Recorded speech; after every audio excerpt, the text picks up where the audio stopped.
Are the freight trains going to run on Friday? That's tomorrow. Burning question in the business world. As an entrepreneur, you have likely been watching that, right? Because it could be very disruptive, especially this is the time of year that a lot of the holiday stuff, things for the holiday season is being brought in and warehoused and prepped, and doesn't help with fuel, doesn't help with manufacturing. There's a lot of other things that would disrupt.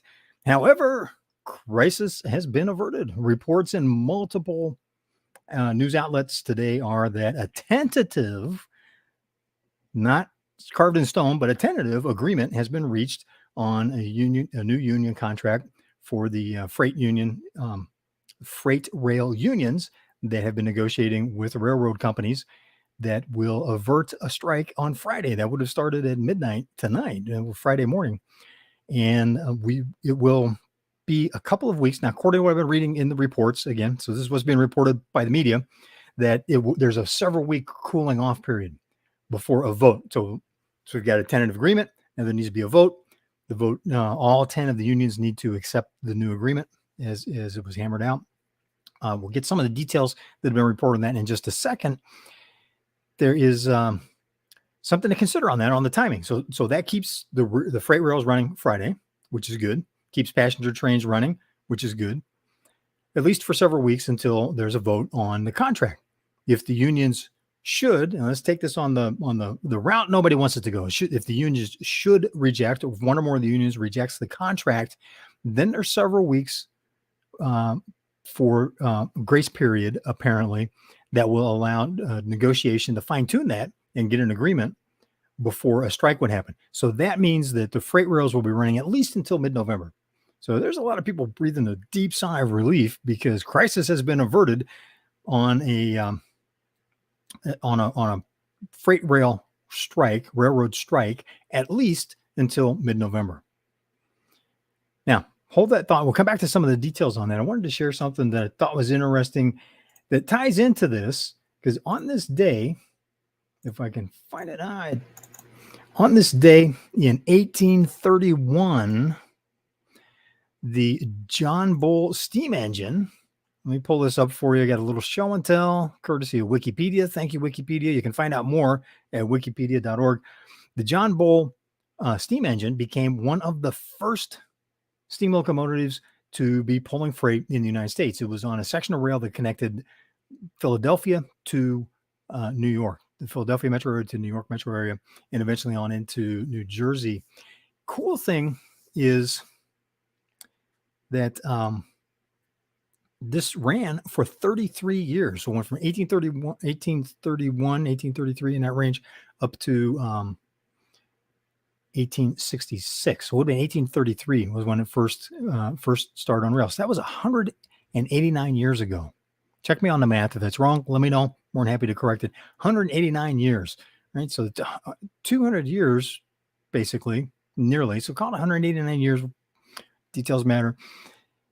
That freight trains have been running cargo in the United States. 200-year-old technology still going strong, because if you've got big volumes of stuff to move, it's like big bulk quantities, or if you have really large, heavy, multi-tonnage items, freight rail is still the most efficient way to move it across the country. And we rely on that heavily. So a disruption in the freight lines would really bring the whole economy to a stop. So we're very fortunate. Not going to have a strike on Friday. We'll find out in mid-November if there's going to be a strike at all, or if the union will have accepted the contract. Now, speaking of the contract, some of the details that have been reported are that this is two of the key details I picked up. There is likely more. The bits and pieces are trickling out into the news, and one of them was that it's a 24% pay increase over a 5-year period that is retroactive to 2020.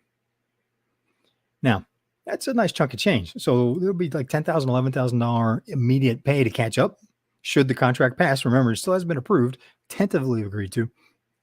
And it works out to something less than 5% per year. If you look at the compounding of it, it's less than 5% per year. Why is that important? Well, it sounds like a lot, because when I first was going 24%, holy cow. Now think about this. 5% per year. What has inflation been the last 2 years? right? It's been 6, 7, 8. We've seen 8, 9% inflation in the last year. It was over 5% before that. So there's still in the contract, the union employees that are getting this 24% pay increase spread over 5 years are still losing money in terms of real purchasing power because of the rate of inflation, because inflation's so high. And as an entrepreneur, you understand that. You're up against the same thing where you're paying more inflation on wholesale goods that you've been buying. Now it's down to 8.7%. So it's not rising as fast, but it's been as high as 11 in last year. So it's really been 10%, which causes a problem because, consumers are paying 8, 9% more too. So it's going up. What you're buying is going up faster than what you're selling. It's kind of the same thing for the paycheck, right? The paycheck's going up slower than the cost of living is going up for them. So it's a good deal, but not a great deal. We'll see if they approve that. And that's one of the things that could hang that up. One of the wins that the union had been asking for was some more rational attendance keeping. Like for one of the examples that I read, again, this is seen AP, Bloomberg, other news outlets. One of the examples was that they're like, for example, taking a day off unpaid in order to go to a doctor's appointment, right? Seems reasonable, and not have that counted as a strike against your attendance. Under the old system or the current system, again, this hasn't been approved by the unions yet. Under the current system, to do that would result in a strike on, not the right word, but they call it points. They have a point system. So that's a negative for the person that's taking the time off without pay to go see a doctor. So they're having that not count as an attendance issue, because if they are, if they get too many of those attendance marks, then there starts to become problems with that. They get punished, they get fined, could even get fired. So that seems like very positive. It's kind of rational if you've ever done that. Now, I have to admit, I've got some bias on the railroads because my father was a Boilermaker back in the days of steam. My dad, Rodney, was a pretty buff guy too, especially the days he was working on. So he's a Boilermaker in the days of steam before diesel engines became the standard in the 1950s. So before World War II, which he was very involved in, he was working on the railroad, and his uncles were also railroaders. So at least one of his uncles was an engineer. I remember my great uncle Albert was a real character, and he had been an engineer for one of the railroads in the Midwest. So, got a history. Our family's got a history with the railroads. Wish the best of luck to the unions, and to the railroads. That this is something that's going to work for both sides, and it will eventually be voted and accepted. Again, we'll know in mid-November on that. But for now, crisis averted.